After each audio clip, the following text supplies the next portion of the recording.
think it's what, the 24th of June is the date today? Friday 24th, is that where we are? 24th. And we got the 4 guys here. And today is going to be a big day. Today is going to be an important day because we're going to be heading to the beaches. We're going to be seeing Omaha Beach. We're going to be seeing the American Cemetery here in Caen.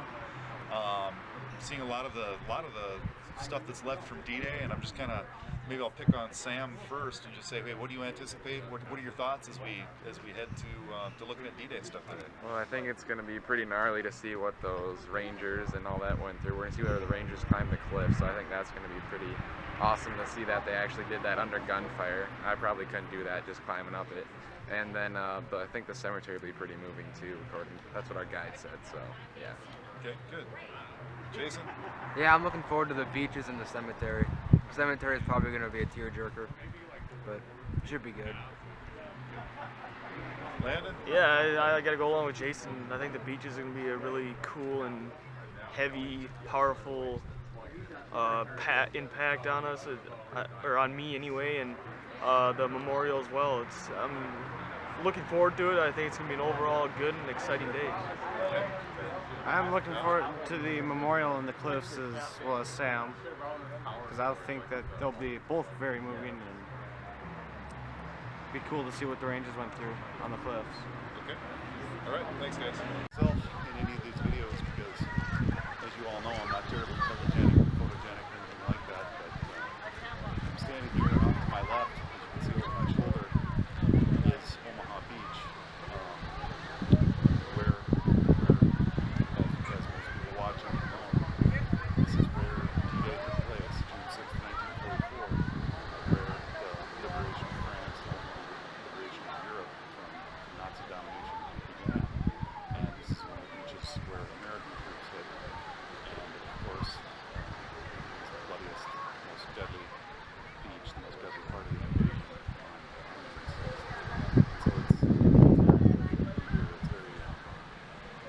It's sort of a weird juxtaposition. You can see kids behind me playing, French kids playing in the sand and stuff. It's actually a nice beach and a nice little town. But of course, 70 odd years ago, that wasn't. Our big D-Day day today, which is Friday, I think. I don't know, I've lost track of time and space and everything else. Sam's going to lead off and talk about some things that he saw on our big D-Day tour today of Normandy beaches and that kind of thing. All right, well, one of the biggest, most moving things I saw was the cemetery.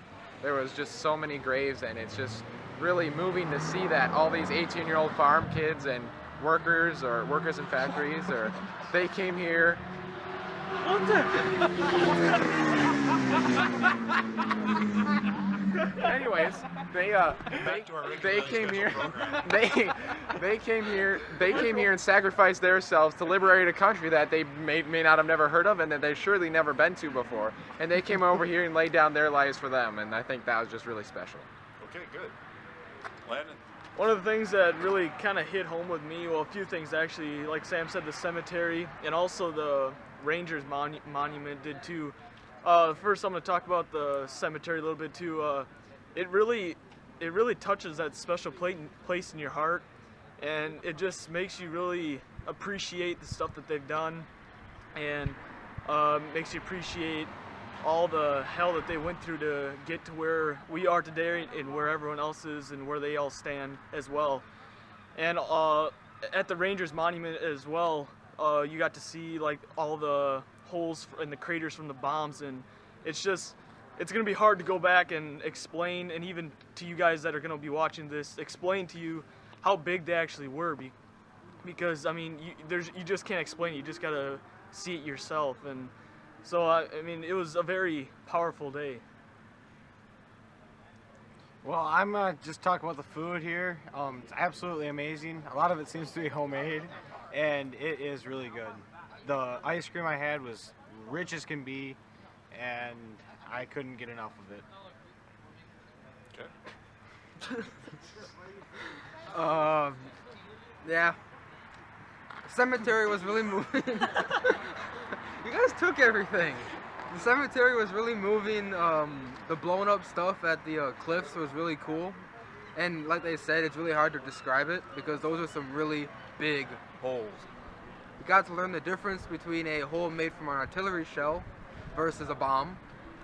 Got to see what the soldiers got to live in. Learn the Flak 88 positions, see the monuments. Got to see a museum too, that was cool. Yeah, it was just a really action-packed and emotional day. It was kind of fun, but sad. That's all I got. I've been meaning to introduce him to you. This is Barrie Birch. He is our tour director. He is our 24-hour, 7-day-a-week lifeline while we're on this tour. He's the man. He's the boss. He's the guru. He's the expert who gets us into all the places that we need to see. Barrie Birch is his name. And Barrie is a resident, he's a citizen of the United Kingdom, and a proud citizen of the United Kingdom at that, but he's got some things to say. You may be aware in the news the recent vote. Let me get Howie out of the back of the shot. Move this way just a little bit. Howie's talking on the phone in the back of the shot. All right. Anyway, so here's what we got. Barrie has got some pretty strong opinions. Most of you have seen in the news the fact that the UK just voted in a referendum to leave the European Union. And Barrie just wanted to, I know you've had some strong opinions on this, and would like to hear kind of your completely biased take on the referendum. If that's a good intro. Okay, hello everybody. I'm a bit sad today, despite having an emotional day with the group, going to the awesome D-Day beaches and reliving that experience and all the wonderful things that you Americans did to liberate Europe. But I've been distracted. My country made a momentous decision today. I woke up at 5 this morning, turned the news on in French to learn that we had decided to leave the EU by the narrowest of margins. And in my 64 years, this is one of the most momentous decisions I've had to live through, so I feel quite tearful. I think if I hadn't been distracted by the tour today, I'd have been sitting up a corner and crying. I think it's massively the wrong decision.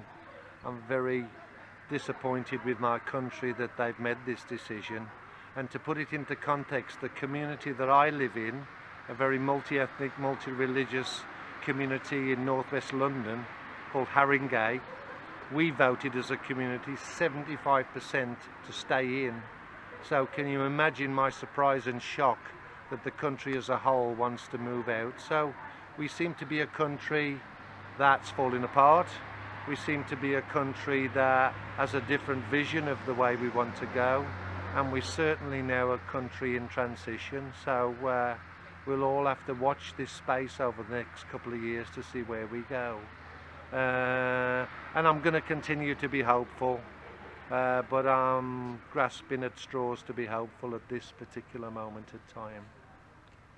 What do you think this means? I mean, I try to look at this in a bigger picture, and maybe I'm making too much of this, but kind of the context of being here talking about the Second World War and everything, and at least in my sort of layman's understanding of it, the EU really grows out of efforts to cooperate and have peace and to avoid that sort of situation happening again.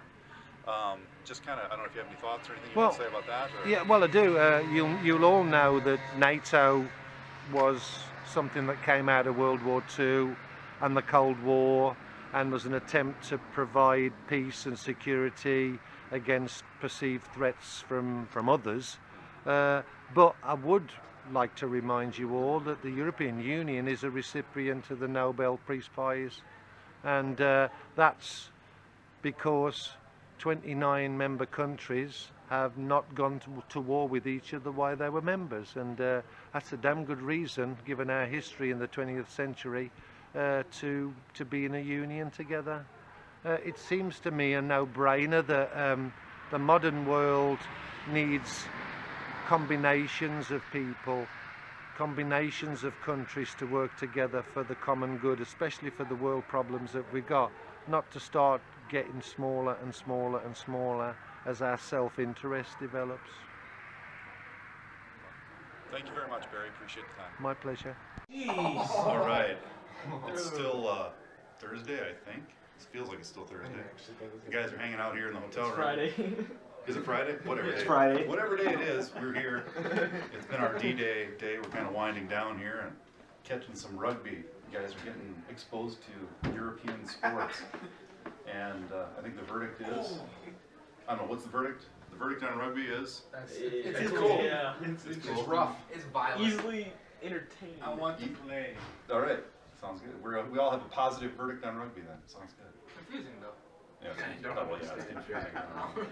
I don't know jack about it, but it's cool. Big people hitting Those each guys other. those guys are some pretty BA dudes. Yeah. And none of them have teeth. So you've seen a few different experiences that we've had today. You got to hear from our tour director about the Brexit vote.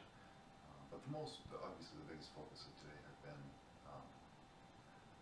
D-Day and the beaches and the cemetery and the sacrifices that were made. So I want to leave you with a few shots to look at as far as headstones that we found in the cemetery with people from Minnesota, including some that died right on June 6th, 1944, which was D-Day. And so kind of a collection of just a few images, a few shots to look at as we close out our video for today. Thanks a lot for watching. We'll talk to you tomorrow.